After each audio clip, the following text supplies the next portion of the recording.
Hi, I'm Ryan Davis. And I'm Kiernan Schmidt. And this is Out of Office, a travel podcast. This seat taken. Hey, Kiernan. Hi, Ryan. How are you? Living the dream. And yourself? Oh, the dream is alive and well. I'll tell you why I'm living the dream, because today we are going to talk about The Good Book, my favorite book that I own. No, not the Bible. That's your favorite book. Let's not pretend. People who listen to this podcast. I listen. I respect, like the Catechism. I respect all. I respect all religious texts that are out there that encourage peace and understanding. But today I am talking about my favorite travel book, The Good Book, the U.S. Passport. Oh, I do not leave the country without it. I can say that. Total honesty. No, you just leave without getting the visa for the place that you're going. We had an episode a while back called Passports 101. If you haven't heard it, you should go back, give that a listen. But you don't have to have listened to that to enjoy this one. Because in that one, we talked about all the kind of hidden security features that are inside passports that you're probably not aware of. But today, we're going to look much more at the artistry of the passport. I don't know. Have you ever looked in your passport, really studied what's on those pages? Yeah. You have a lot of time and you're waiting in line, to be let into a country to peruse the passport. I've read every quote. Yeah. It's got beautiful pictures, beautiful quotes. I want to talk about how they got there, what they encourage, and how they make us feel. So today, it's Passports 102 inside The Good Book. And look, we're going to have a link in the show notes. You can just jump back to listen to the original passport episode so you can be caught up, because this is for people who are advanced in their passport knowledge. You always make these promises and then I have to scramble to fulfill them. So yeah, I'll figure out how to put a show notes Apple link in there. But first, Ryan, we've got a packed beginning of the show. We have both a listener mail and we have a recalculating. So let's get to it. What do you want to start with? Recalculating, listener mail? Your choice. I think listener mail. All right. So let me just open it up here. All right. So listener named Gene. Hey, Gene. Hi, Gene. Oh, hi, Gene. Hi, Gene. Yeah. Good hygiene. Asked, what are your best tips to fight jet lag? That's a rich topic. I actually feel like this is, I've been thinking about maybe an episode where we bring in a doctor or a medical specialist to tell us about what the effects of missing sleep, accumulating sleep debt are, and the best way to actually physiologically tackle jet lag. But I have a couple tips that I'll say. Well, there's two problems with jet lag. The first is the inability to sleep, and the second is the inability to wake up. Yeah, sure. So you're hitting it on both sides. Yeah. So for me, when it comes to the not being able to sleep, I like to take melatonin. Yeah, sure. A little melatonin. Yeah, with like a bottle of red wine. And I feel like between those two things. Oh, wow. Yeah, that really knocks you out. Really gets you that sleep you desperately need. So you sleep on the flight? I do try to time my arrivals so I can kind of feel like I've sort of shocked my body into whatever time zone that I'm in. I've gotten better at it over the years. When I was young, I was like devastated by jet lag. I remember the first time I was ever jet lagged, I didn't understand. I'm like, how can a body feel this way? And now I'm just sort of like, I'm kind of used to it. Oh, so you're getting older. Your body feels that way all the time. I'm miserable. I can't sleep any night. Yeah, I'm always like miserable and tired. So what's the difference today? I try to embrace the sleep on the plane. Try to mimic, especially if you have a long flight. I mean, if you're flying from New York or the East Coast to Asia, you've got a long time in that plane. You should try to sleep when it is approximately night on that side where you are traveling to. Yeah, put on a podcast. Just let it. But not this podcast. You're going to need a boring podcast. Yeah. This podcast is going to get you all riled up about your trip. That's not what you're looking for. You're looking for something with smoother voices, maybe like a Fresh Air with Terry Gross. I mean, the content is interesting, but the tones are soothing. It depends on the guest. It does depend on the guest. Yeah. That's right.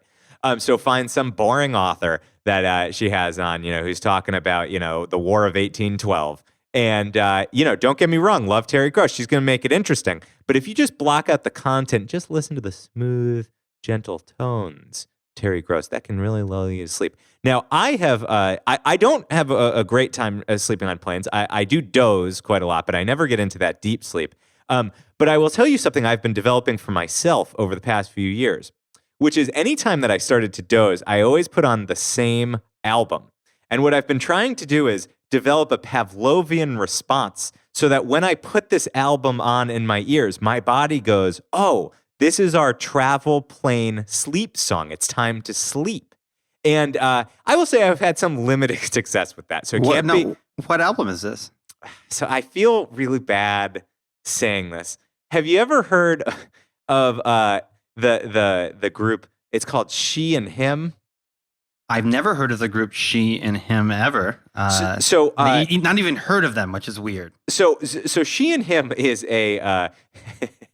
it's a passion project of Zooey Deschanel, where she and Matthew Ward, play kind of classics. They throw in some original songs. For what it's worth, I quite like her voice, but it's very soothing music. So it just kind of lulls me to sleep. And I rarely listen to it outside of the plain sleep situation. So I'm trying to develop that Pavlovian response. So maybe pick a boring album and try to do the same. Yeah, I actually have a podcast, a podcaster that I listen to fall asleep. And it's this gentleman named Sam Harris, and his podcasts are always like 3 hours long, and they're always about like machine learning or something. So like between his voice, which I find very soothing, and the topics that he typically chooses to cover and the length of time, that'll knock you out anytime. I'll give you one more that's like that, which is it's a podcast from BBC Radio 3, and it's called Slow Radio. And it's just sort of slow, luscious, calming sounds of the natural world. It's not ASMR. So sometimes they do have some nuances. So it might be ASMR, but the ones that I've listened to are not. Gotcha. Oh my God. How about LeVar Burton singing like a lullaby? That would knock you out. Can I just say, we hear it time and again. So many of our listeners get so turned on when we do ASMR here, and it goes back to our no idea. No judgment. We're definitely going to. No, are you kidding? I understand it. Yeah, absolutely. We're either going to do a whole spin-off ASMR series called. I thought it was going to be traveling. Or we're going to just do one episode you can listen to over and over, recorded in the Amtrak quiet car. I love that idea. That's still my favorite. It's a great idea. Yeah. So we've given you some chemical solutions. We've encouraged you to go with your sleep pattern. Now, I will say one last thing that I do is just try to embrace the fact that you're just going to be miserable for at least 24 hours, for more likely 48 hours. So if I'm going from the East Coast to Europe, I won't even try to sleep. It's a 6 to 8 hour flight. By the time I even try to doze, you're going to land. It's going to be morning. You're going to have 12 hours to go through. Don't waste the time. Get excited. Get your adrenaline pumping about all the sights you're going to see, all the exciting cultural experiences you're going to have. And just tough it out. Just grab some coffee, grab some espresso, and just put the pedal to the metal and start your tourism. And don't schedule like your big trip to the opera or the ballet on that night. Sure. Save that for later in the trip when you're a little more. You don't want to be that American tourist or that tourist who is just asleep in the middle of the Paris Opera House. No, you want big things that are going to get your blood pumping. Yeah. You want Eiffel Tower. You want Napoleon's tomb. I agree. Nothing quiet and calm. Yeah. What's another like good loud thing you could go to? A club, Kiernan. You could go to a club. I know you haven't been to a club in 27 years, but like clubs are cool. Yeah, no, I'm not a club kid. Why would I travel to go to a club? I could go to a Boston club. You just go to a Boston club. Maybe you don't want to go to an Irish pub. Maybe there's any other kind of way to spend Boston, your time. Famous for our club scene. So, Gene, I think we've given you a few good options there. Ryan, any others? No, I think that we should. This deserves its own episode. I mean, there's a lot to unpack. Yeah, I really want to get into the medicine of it. So we're gonna have to dig in. Xanax. And for any of our medical professional listeners, if you have an expertise in jet lag, just shoot an email. Now, Ryan, where's the email that we invite all listener questions or ideas for episodes? outofofficepod@gmail.com. That's right. outofofficepod@gmail.com. Now, Ryan, we also have just a quick recalculating we got to get to. Yeah, let's jump into recalculating. Recalculating. So we had an historic house episode, the last episode, and then we've had one previous to that. And one of your rules was that if you can just say it correctly, it's the Schmidt rule of historic home value. Yeah, the Schmidt rule of historic home value. That's right. One of your rules is, and I believe you didn't say no turrets. I believe you said limited turrets. Limited turrets. Right. But It's got to be a house. It's got to be not like sort of a castle, which is basically a city unto itself, or just a workplace. So I say no moats, limited turrets. So a listener sent me over Twitter an article from New York Magazine called "The Turrets of New York and the People Who Inhabit Them." And this article points out, we'll definitely link to it in the show notes, that there are many turrets about town, they say, in New York. All over the Upper West Side, Crown Heights, a place called Staten Island. I had to Google it. So people live in turrets. This is in all across New York, and it does present some, I think, really unique challenges. And one of those challenges is, Kiernan, how do you furnish a turret? Right, because a turret it's basically like a tower that's bolted on. It might just be bolted onto the roof of a building, or it might be that sort of rounded area that's the entire side of a building. And again, clicking through, you got to look at this New York Mag article because you get to see the unique challenges of rounded walls. Because guess what? Most furniture wants to sit up against a flat wall. Right. So if you want to not feel sorry for people, you can read about how this gentleman moved into his Upper West Side turret and had to build a circular bookshelf, a special curved couch, had to get made. So specialty furniture. So look, folks, if you're thinking about moving to a turret, seems like a great thing to do. Just make sure you budget a whole lot for all the specialty handcrafted furniture you're going to have made for this. Yeah, and I'm gonna stick with that limitation about what defines a historic home. I still agree that it is limited turrets, because if you have many turrets, you're bordering on castle territory here. However, there would, of course, I would embrace if there is a historic turret home. So, if Edgar Allan Poe lived in a turret, I want to know about it, and that could become a turret historic home that we will feature in a future episode. Yeah, and this New York Mag article, probably the biggest article ever written on people who live in turrets. You got to shovel content in there every hour of every day. I mean, at some point you're going to talk about apartments and turrets. Yeah, so they one of the reasons why New York has so many is because they were developed in these areas in the 1880s and 1890s. So there was a very specific time in New York, like my apartment here in Brooklyn, no turret. No turret. In Boston, you have one? No. I had the turret removed. Right. Yeah. So, it felt a little old school to me. Yeah. So folks, we never said no turrets. Okay. No, we said limited turrets. So I don't think this changes any of your rules, Kiernan. Interesting, Ryan. One of the turreted buildings that is featured in this article actually was built by a famous personages. So were this a tourist attraction? Turns out one of these houses built by James Bailey in 1886 of Barnum and Bailey fame. Now, I think Barnum was maybe the bigger name here. Yeah, and that's a house that we haven't covered yet, but maybe we will one day. A Bailey fan of the turrets. Yeah. I think I'm glad that this was a recalculating that didn't focus on a mistake. Important context for one of our most popular topics, historic homes, which we'll definitely be coming back to. Most definitely. And I think now, Kiernan, it's time to sort of climb to the top of the turret and take off. Yeah, let's just jump out of the turret and take off. Cabin crew? Flight attendants, prepare for takeoff, please. So on the last Passports episode, we talked about how the passport has a lot of security built right in that you probably don't even realize. Yeah, it's an incredibly secure document. But today, we're not going to talk about the security aspect so much as the artistry. The beauty and the artistry, the aesthetics of the passport. That's exactly right. Now, we're going to be focusing on the American passport. That's the only passport I have. It's the only passport we know. Although attractive men in Europe, please reach out.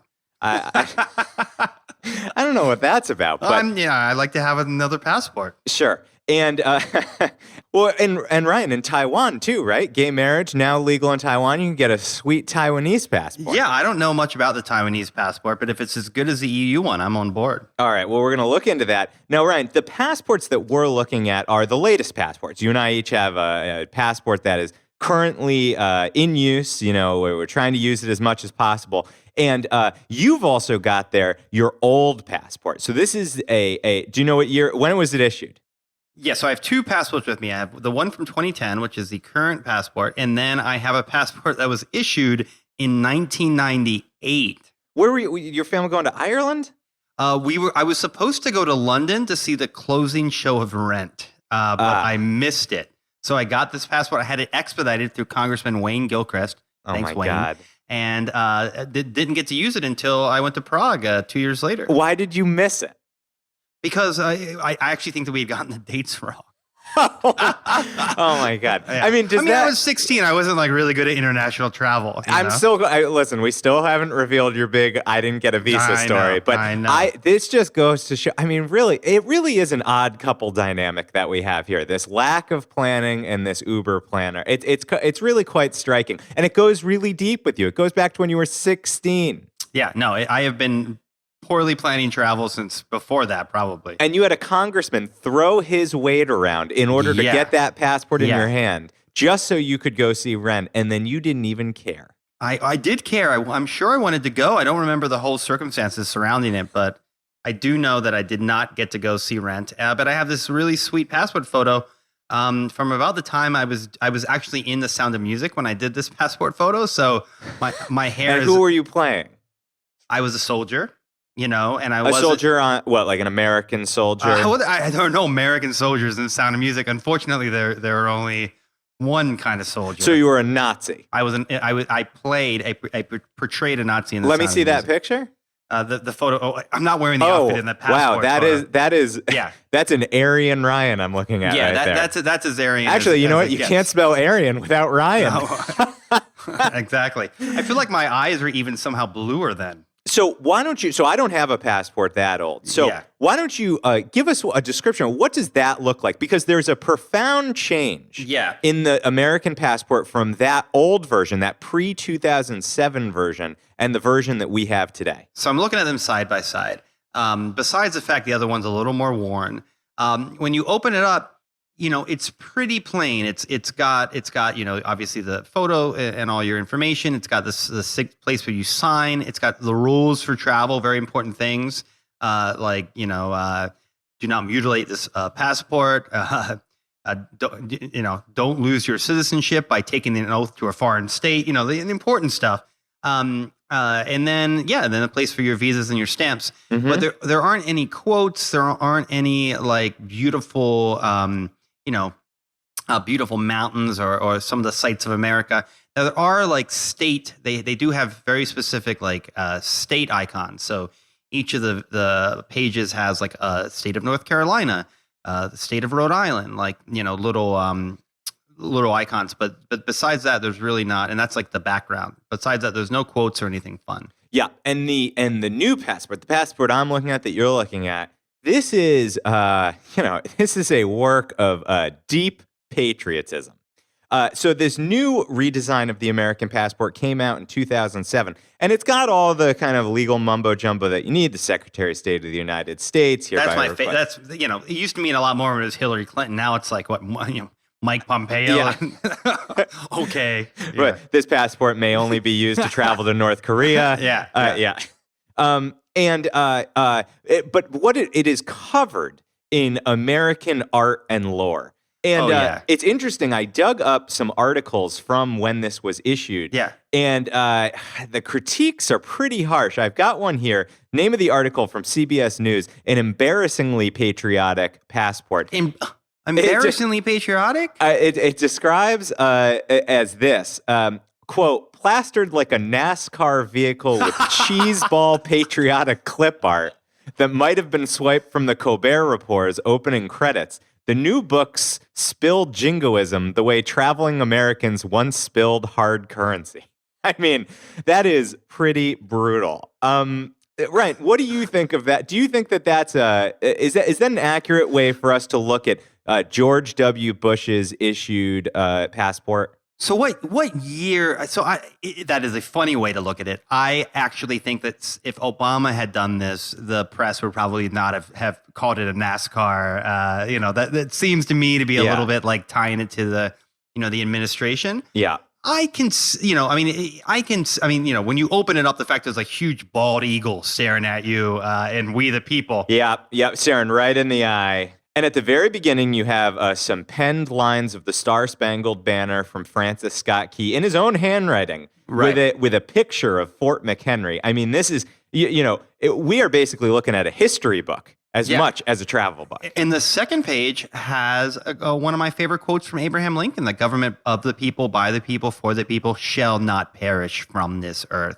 That's right. And as we can continue through, we've got that bald eagle. You got to notice a little wheat sprouting up behind the bald eagle. Yeah. And next to the bald eagle, we have the preamble to the U.S. Constitution that begins very strongly with "We the people of the United States." That's and right. And the eagle is looking right at it like, I am the people, but it's an eagle. So Ryan, I'd like to talk through the imagery that we see in here. And I think you can really see that this is a post 9/11 take on the U.S. passport. The last redesign that it lasted, the redesign you have from 1993 to 2007. This is a 2007. It was the culmination of a 6-year redesign process. And is it true that Trump is redesigning to put one of his hotels on every page, or is that? Well, I think it's going to be labeled the Trump passport. It's going to be completely golden, and it's going to be totally ineffective. So you will not be able to actually enter any countries besides Saudi Arabia, and then only if you're carrying arms.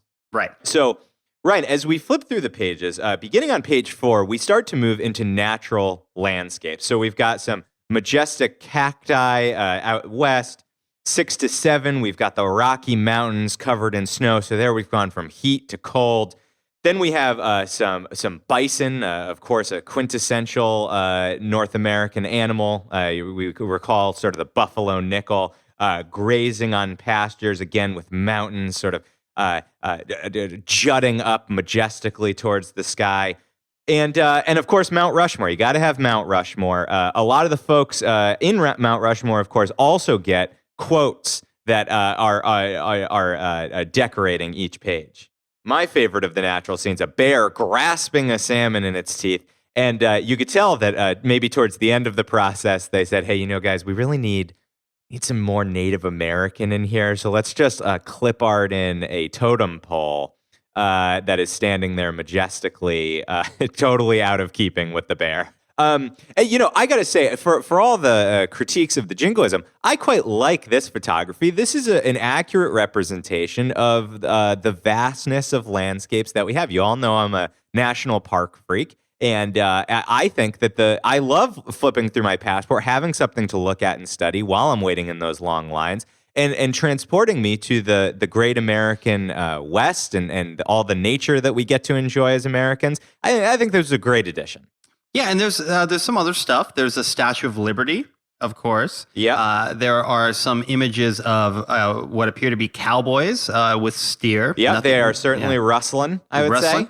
And then bizarrely, and I would say kind of out of context, the very last page is that like Apollo 11?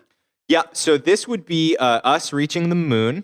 And I that's think a weird thing to brag about at the last page. And it's like, oh, see, I disagree. I moon. think it captures that spirit of travel. If anything, this is their last stop. This is the passport designer's last stop, which is, listen, you've got a passport that's taking you out of other countries, but one day we're going to take you to the moon.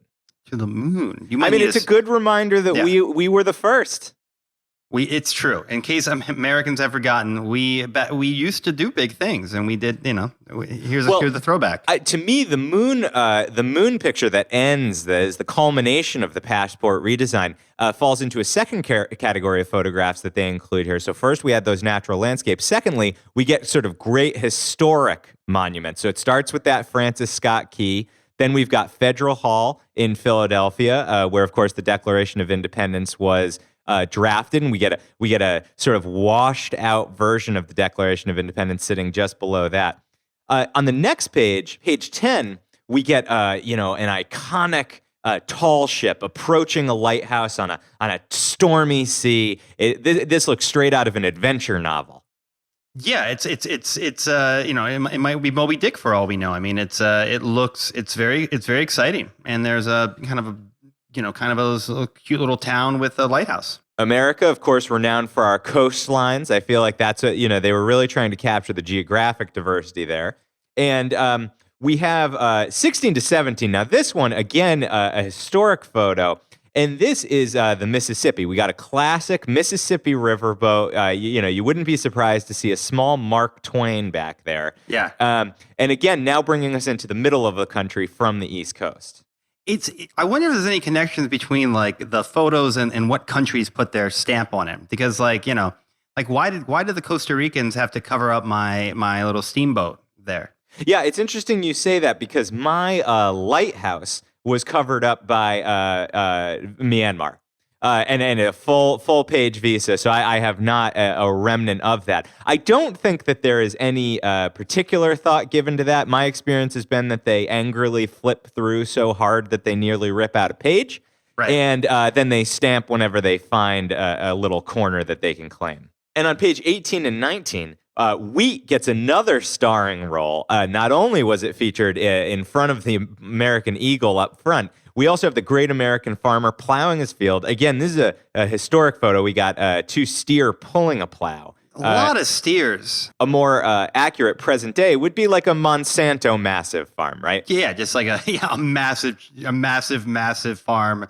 Less beautiful though, really, than raising one cow at a time. And then on page 22 and 23, it's a picture from a rich history when we had a beautiful, powerful railroad that went across the entire country. I mean, now basically we have a railroad that can take you from New York to DC in 7 hours. But back when this picture was taken, I think you go all the way across the country on the railroad. Yeah, this transcontinental railroad, and a detail that I like on this is that it's actively spewing pollutants directly up into the beautiful hills behind it. Yeah, coal probably back then. Absolutely. Yeah. So we can thank them for destroying the beautiful landscapes featured on the other photos. The Amtraks these days might still be coal powered for all I know. Wouldn't surprise me if there's a man just shoveling coal on the front of the Amtrak. That's why it stops occasionally. Now, Ryan, do you feel like they missed any major historic moments that maybe should have been commemorated here? I mean, they have a whole, they have anything that happened domestically is sort of covered. I mean, I would probably have us winning the Civil War, but maybe you don't want to put that in a passport because it's a little, controversial. Yeah. But I actually would have liked something to do with the civil rights movement. I would say. I think that we could have had. You could have done the Lincoln Memorial. Then you got Lincoln and MLK in one. Exactly. Yeah. Exactly. And, or you could have had the March Across the Bridge. Sure. You could have had Selma. Yeah. You could have had the I Had a Dream speech photo. You could have had what else? You could have had Rosa Parks sitting in a bus.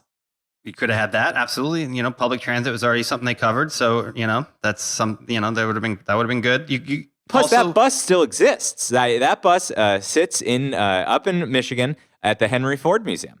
Does it? It does, absolutely. He was a great collector of kind of fine Americana. So you could have done a modern day recreation, right? Or at least a good Photoshop. Yeah. There's a couple good photos of her in the bus, aren't there? Or am I just imagining that from I don't know that. We'll have to do a recalculating. I'm sure we will.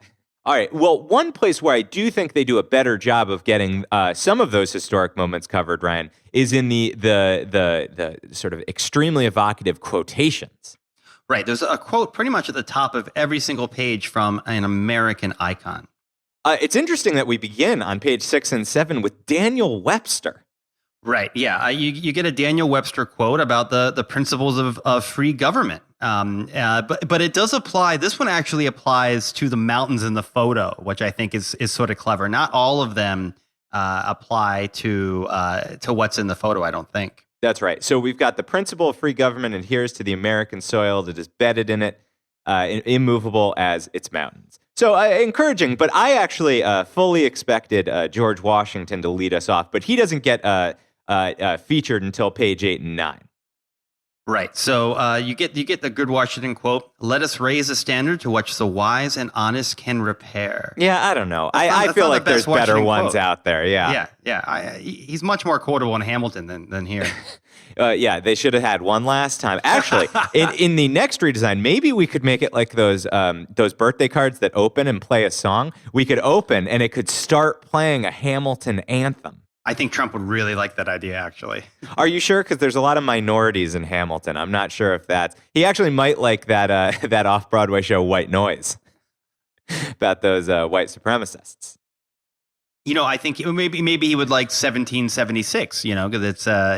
Oh more, yeah. There's a song not featured in the movie that would be just a perfect fit. It was on the Broadway show called "Cool, Cool Conservative Men." Really? Yeah, absolutely. Cool, conservative men. Absolutely. I'll put a link to it in the show notes for all our musical theater fans who we know don't listen because our Broadway episode is our least popular one. That's true. It's still the least popular. Then, of course, we've got some excerpts from the Declaration of Independence. That's a pretty easy one, as you say. Doesn't really apply to the picture. Doesn't have any sort of resonance with the photo below. I would have liked if they tried a little harder to attach the two of them. And here on pages 12 and 13, this is a place where we could have gotten to those civil rights movements that we were talking about.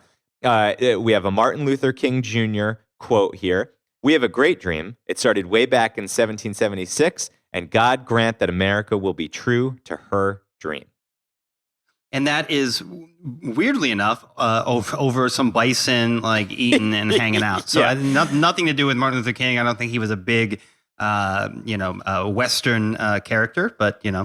And on the next page, gracing the Mount Rushmore page, we've got a quote from JFK that I actually cannot read because there are so many Romanian stamps over top of it. Do you have a good look at it? I do, absolutely. And I'm going to have to ask you to do the same because if you can believe it, on the next page, Theodore Roosevelt quote, "I got Japan putting landing permission directly over the quote." I really should be telling immigration officers to please avoid the Teddy quote. The Teddy. Oh, I'm sorry. That page isn't available to you.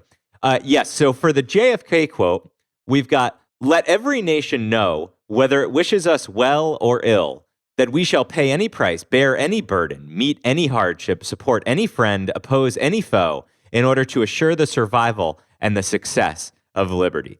It's a damn good one. That's a great quote. And Kennedy's not on Mount Rushmore, so this is a great way to honor him. That's right. And thus they place him above Rushmore. Exactly. Wow, that actually has an odd liberal resonance for the George W. Bush administration. Yeah, I don't think that anybody read this before they published it. They could have listened to this podcast. Yeah. So on the next page, your hero, Mr. Teddy Roosevelt, says, "This is a new nation based on a mighty continent of boundless possibilities." And, over this sort of, over the Mississippi Delta, which is a great, I think, example of, how large America is. Take that Mississippi as far as it'll go. And we're well into presidential territory here. 18 to 19, we've got Dwight D. Eisenhower. I was really hoping this might be the quote where he's like, "Beware the military-industrial complex." Just to see if you were really paying attention. Roosevelt had to move that. They were like, no. He was like, "Is there any way that we can shoot up the passport to get rid of that?" No, we've got Eisenhower saying, "Whatever America hopes to bring to pass in the world must first come to pass in the heart of America." And this one placed above that farm imagery. So I think that one, again, plays well. Exactly. Yeah. Over top of the Cowboys, we have a really long Lyndon Johnson quote that is mostly, I've got a lot of Mexico stamps over it, so I can kind of read the top of it. Well, it really seems like they could have shortened this one a little bit. LBJ, highly quotable, man. Probably should. Honestly, they probably should have said it was from LBJ and Jumbo. Of course, famously what he called his penis. And this is the quote that they have from LBJ and Jumbo. "For this is what America is all about. It is the uncrossed desert and the unclimbed ridge. It is the star that is not reached and the harvest sleeping in the unplowed ground. Is our world gone? We say farewell. Is a new world coming? We welcome it, and we will bend it to the hopes of man." All right, this is where I can see where the critics were getting a little fed up. Yeah. Yeah, this, not the best LBJ quote actually. But sits over these cowboys who are hanging out with their steer, and I guess he was a Texan, so that makes sense, right? Yes, that's right. That's a good connection. Yeah. You know what they say about Texas? Oh, that it is vast and good tacos. And a lot of steers. Yeah. And a lot of steers. Yeah. So weird. This is the weirdest thing. Page 22 and 23 have no stamps for me. Like. No, oh my gosh, that's the same thing for me. How is that? We got to figure that out. Well, Ryan, once we get to pages 22 and on, these are the back of the passport. So I feel like you're really only getting a stamp back here. If the passport officer doesn't really care, starts from the back and flips in. I personally only have one stamp in these last 6 pages. Really? Okay. So we've got this inscribed in the golden spike. I don't know anything about the golden spike. Well, the golden spike, of course, this was the spike that brought the railroads together, that connected the two coasts. Oh, wow. And also was what clearly you were listening very closely on the National Postal Museum interview. Of course. Because they just commemorated this anniversary. And I suggested, is there going to be a stamp with a big, majestic golden spike? Oh, the director said, I can't tell you, but if you go to our Instagram, you will see that I was correct. Oh my gosh, you could really work for the Postal Museum. But this is, wow, that is just a stunning compliment. It was Manus one. But this actually is one of my top pages because I did not realize that there is an inscription on the golden spike. Yes, and what does the inscription say? So it was nailed down in 1869, and it says, "May God continue the unity of our country as the railroad unites the two great oceans of the world." That's a beautiful sentiment, and again, not surprising that we're going to bring God into it. Yeah, and and there are other great oceans, I should say too. Yeah, also another good point. But it's great, a good historical fact that the golden spike actually has something to say. Yeah, it does.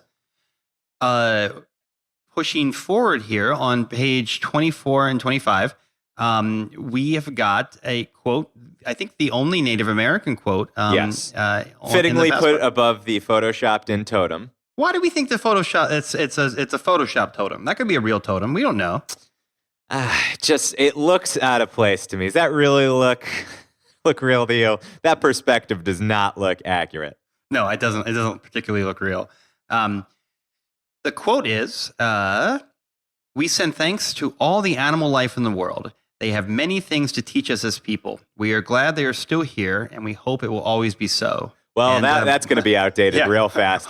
Boy, were they off there. And that came from the Thanksgiving address, the Mohawk version. Exactly, yeah. And I've got a couple stamps on this one, but only 3. I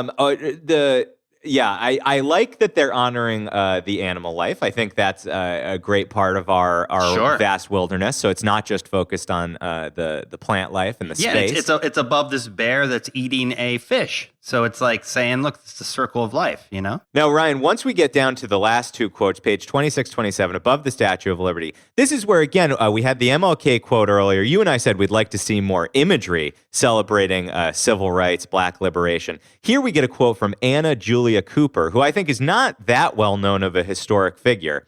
And, it's kind of weird that they take, all the presidents get a section, and then we get a Native American quote, and now we get a black liberation activist, sociologist, African-American scholar in this section. Would have been nice if they sort of broke it up. Yeah, I agree. That would have been nice if they broken it up a bit. But I wasn't aware of, and I don't know a lot about this woman. So one of the things I'm going to do after this episode is do a little deep dive, do a little Wikipedia. Well, interestingly, she was the 4th African-American woman ever to earn a doctoral degree, which was a PhD in history. And her quote is, "The cause of freedom is not the cause of a race or a sect, a party or a class. It is the cause of humankind, the very birthright of humanity." Beautiful quote. And this quote is on the Statue of Liberty. And I think it's ironic that for whatever reason, I have so many stamps on the Statue of Liberty, and it's all sort of Mexico, and they're just sort of angrily stamping it. So maybe that's something to do with the politics of the day. I don't know. And then finally, we get a quote facing that lunar lander. It is from an Asian American, the first person of Japanese ancestry to reach space. It's an American astronaut and engineer who actually died in the Challenger explosion. Oh, wow. Yeah. So people probably don't realize the sort of weightiness and tragedy that is represented here. But the quote is, "Every generation has the obligation to free men's minds for a look at new worlds, to look out from a higher plateau than the last generation." So you leave on a high inspirational note. I will say, I wish that there was, what I feel is missing in here is a quote about exploration, travel, and learning from other cultures. I would have liked a melting pot quote that celebrated that America's population comes from, the Native Americans who were here, as well as the melding of cultures that have come from all over the world together uniquely in this country. Well, isn't that sort of what Anna's quote does a bit? It says that the calls of freedom is not just the calls of a particular race or particular sect, but it's all of humankind. And I feel like that is sort of a shout out to the diversity of America. But look, I agree. I think that one of the big things this is missing, and I think we both agree on this, is it's missing more civil rights imagery. More about the struggle that made America what it is today. It wasn't all just wheat fields and cowboys. So, Ryan, it seems to me from our discussion that we don't agree with these critics who came down hard on the American imagery and quotes. I mean, frankly, this is the American passport. Yeah. It seems to me like they did a pretty good job of representing geographical diversity, interesting times in our history, great leaders, under-celebrated names, and ending on sort of a big, historic achievement in space. Yeah, I think that I'm now sold that it's okay to have it end on space because it is one of the crowning achievements of America. So I'm with you. So I hope that everybody who's listening will take out their passport and spend some time thinking about the rich American history and design that went into this great document, not just a travel document, also a testament to where we've been and where we're going. Can I just give a little bit of trivia here? Absolutely. Do you know who designed the first passport? First passport in the world? The first passport for the United States of America. No, I don't know that. Hit me. Benjamin Franklin. Oh, you're kidding me. No, of course. I mean, it makes sense, right? I mean, the guy did everything. Why wouldn't he design the first passport? But he based it on the French passport because he at that time was the minister of France. And he's like, I need a passport. We have a new country, don't have a passport. And went ahead and created it. And back then they were only valid for 3 to 6 months. So thank God that's not. Can you imagine every 6 months having to renew your passport? I'd never go anywhere. No, plus I wouldn't want that historical document of my photo aging every 6 months. I like looking back and it's like a fresh-faced young kid. Well, I don't want to burst your bubble, but there are not a lot of photos in 1775. An etching of the person. Yeah, it included a woodcut. It included what they describe as a description of the bearer. So it would be like Benjamin Franklin, tall and chubby. I don't know. Well, right. Glasses. I think that serves as a great teaser for a future episode in our Passport series, Passports 103, the history of the passport. Yeah, absolutely. I think there's going to be calls for at least one more passport episode. We've got to get our hands on one of those historical ones, or at least find what museum has the Benjamin Franklin designed one.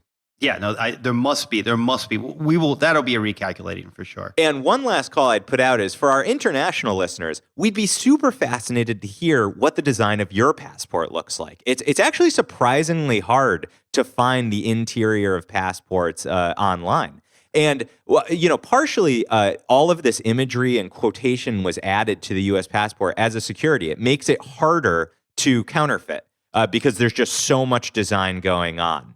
And so I'd be fascinated to know, have other countries followed in this sort of tradition of adding history and imagery into their passports? So shoot us an email, outofofficepod@gmail.com, and let us know about the passport you hold if it's not American. All right. Well, with that, I think that it's time for the last stop. Get your passport. It's the last stop. Ladies and gentlemen. gentlemen, this is the last stop on this train. Everyone, please leave the train. The last stop, my favorite segment of the show, your favorite segment of the show. The people segment. It's where we're winding down. We're all hyped up about the topic, in this case, passports. But now we get to cool down. We get to investigate our lives. It's the people segment.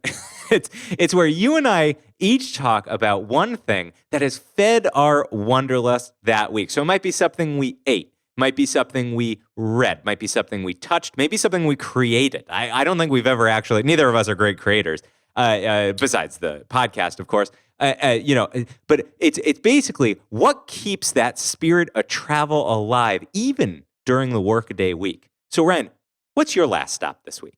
So my last stop this week is a place that you're going to definitely need a passport to go, and that is Mount Everest. Whoa, far, right? Well, yeah, far. I have viewed it out of an airplane window, and I think that's probably the closest I'm ever going to get. So this climbing season at Everest, basically what's happening are that there are these massive lines to reach the summit, and people are packed.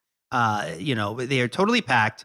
Standing, side by side next to each other, trying to get up to the top of the summit. Many people have died. In fact, the most people in years and years have died because it is so crowded. And one of the interviews in the New York Times article about this, one of the climbers describes it as a zoo.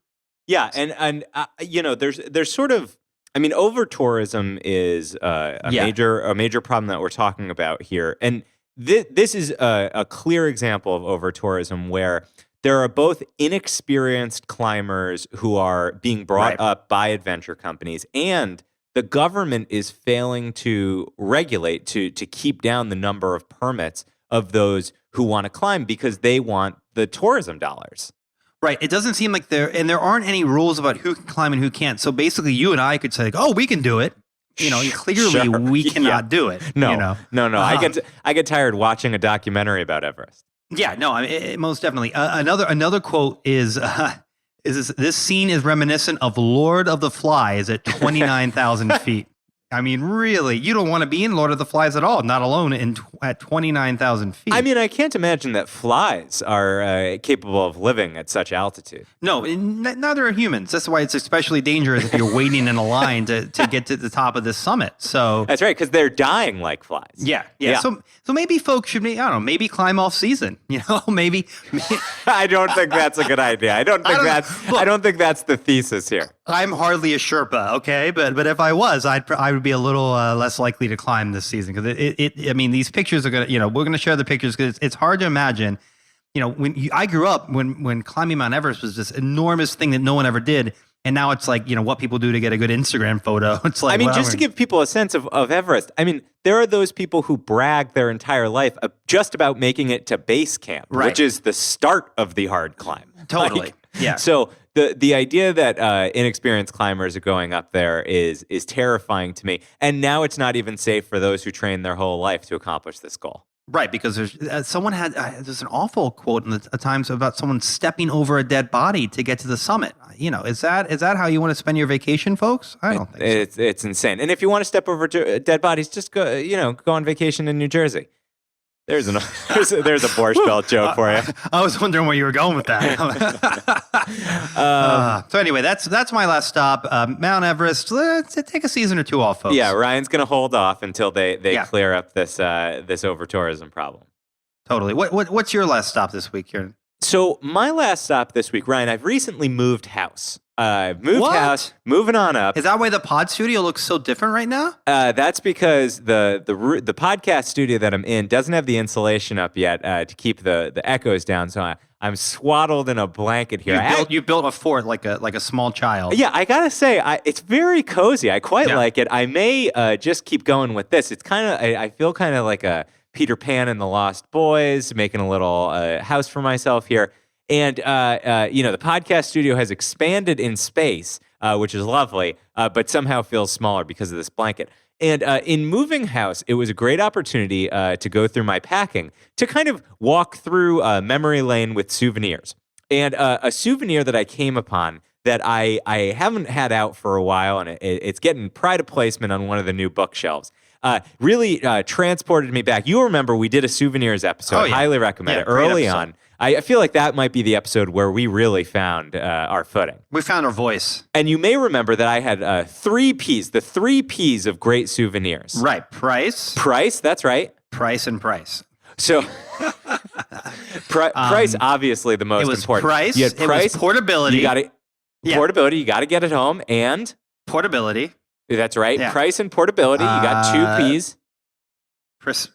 Prestige. Prestige. Nope. Not that interested in prestige. How about potency? Potency. Yes. I want to be transported back when I find this. No, folks, if you're traveling from Amsterdam, we say potency is not what we're talking about. Not that kind of potency. That could be highly potent. That's fine. Is that not technically allowed back? I think technically no. All right. Well, don't. Okay, highly potent, but I guess smoke it on the plane. No, that's not allowed either. So it's most definitely not allowed. I guess you have to. You have to break the smoke detector in the bathroom, right? Yeah. Yeah. So the highly potent souvenir that I have here, and I remember this one was a little pricey, but the potency overcame it, and it is a wonderful, very fun Guatemalan wood carving of Saint Francis. Oh, what's Saint Francis? De Sales? Or Assisi? Assisi, of course. Oh, I don't know. Well, what's fun about it? And it has little animals next to his exactly, of course, right. Yeah. So the fun part of St. Francis of Assisi is that he was known to commune with the animals, and he felt that all animals were his brothers and sisters in church. And this is fitting for where we started with the good book. We're also going to end with the good book here, St. Francis of Assisi. And super fun, Ryan. You can see it here, and I'll post a picture of it up on the Instagram. And I like it not only for its size and its shelf value, but it has these little birds that perch all over him.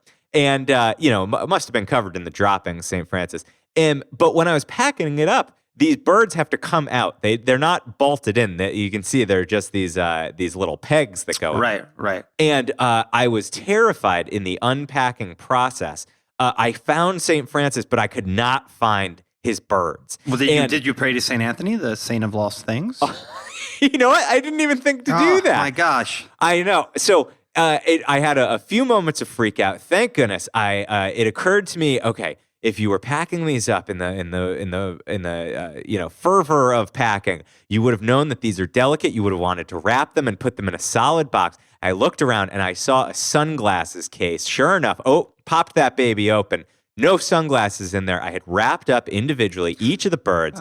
And it was a wonderful experience to find its place in the new home, put the birds back on the peg, say a quick note of thanksgiving to St. Francis for, just being such a great guy. Great saint. A fantastic saint. And, it's nice to have it back out. So that was my souvenir. It was price effective, highly portable because it didn't take up too much room. Though, actually, the portability with these birds may be a bit in question. So, folks, when you are moving, make sure that you check this portability and maybe over-label. Maybe write yourself a note saying where you pegged the birds or any piece that comes across from your most potent of souvenirs. You were a lot like St. Francis of Assisi when you were wrapping swaddling those birds to keep them safe. Brother bird and sister bird. You're actually right about that. Very saintly. I really appreciate that. No Thank problem. you. No that's what that I never have any lights on in the studio here. It's just my halo that illuminates my face in these podcasts. So Ryan, what are we talking about next week? Next week, we're talking to Chase Whiteside, a documentary filmmaker and my good friend, about his journeys around the documentary circuit for his latest film, America. So that's going to be a lot of fun. And until then, I'm Ryan Davis. And I'm Kiernan Schmidt. And this is Out of Office, a travel podcast. The seat taken. God, I wish that every place would stamp your passport these days because I feel like there are places that I go now that they just sort of like look at it and don't even bother. Yeah, stamping. I agree with that. It's like such a light stamp that it really doesn't leave its mark. Yeah. I mean, I love when you get a visa that takes up a whole page. Totally. Yeah. One of those meaty visas. Did you ever get the judgmental look when they flip through and they're like, you go to a lot of places, Yeah, it must be nice. Must be nice.